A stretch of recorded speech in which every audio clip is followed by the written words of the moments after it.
व्युत्पत्ति की ई पाठशाला में आपका बहुत स्वागत है। तो बच्चों, हम कर रहे हैं कुछ प्रश्न।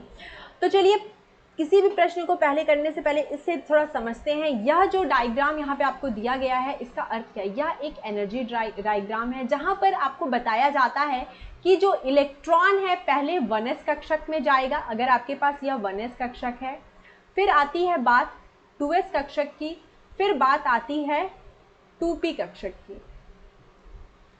तो देखिए, अगर हम एनर्जी की बात करें, यहाँ पर n की वैल्यू 1 है, यहाँ n की वैल्यू 2 है, यहाँ n की वैल्यू 2 है, 1 2 2।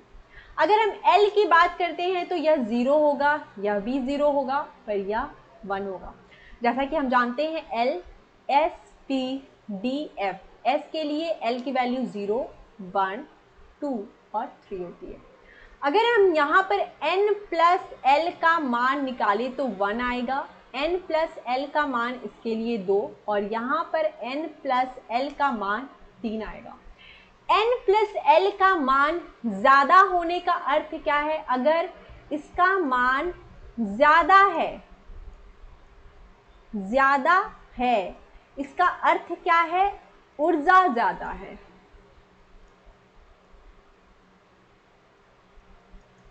और अगर इसका मान कम है तो ऊर्जा कम है, एनर्जी कम है।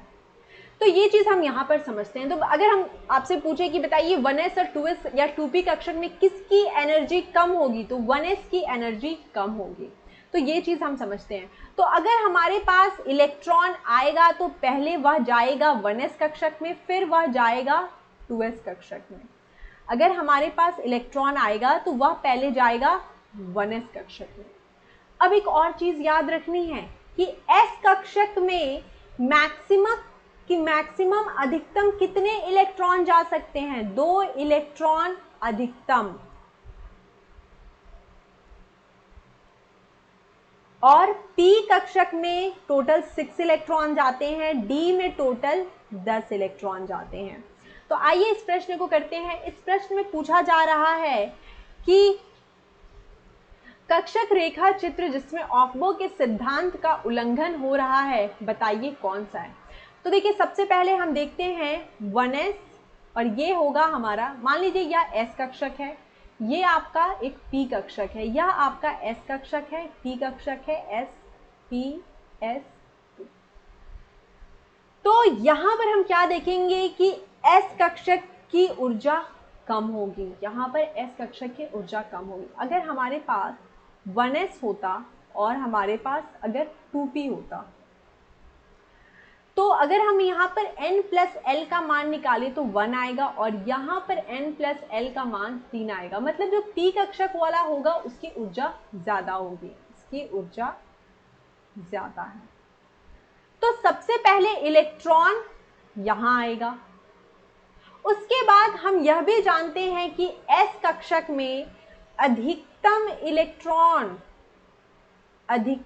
इलेक्ट्रॉन 2, p में 6, d में 10, f में 14 जाता है। तो s पे 2 इलेक्ट्रॉन जा सकते हैं, मतलब पहले एक इलेक्ट्रॉन जाएगा, फिर दूसरा इलेक्ट्रॉन जाएगा।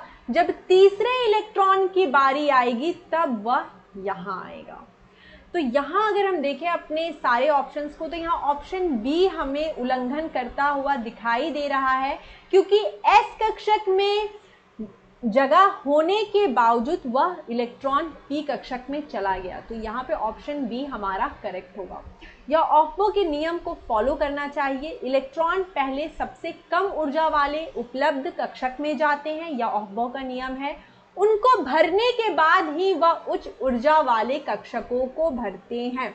मतलब पहले 1s कक्षक या 2s कक्षक जो भी है, एनर्जी का ऑर्डर जैसा कि हम जानते हैं, उसी के आधार पर इलेक्ट्रॉन भरे जाएंगे।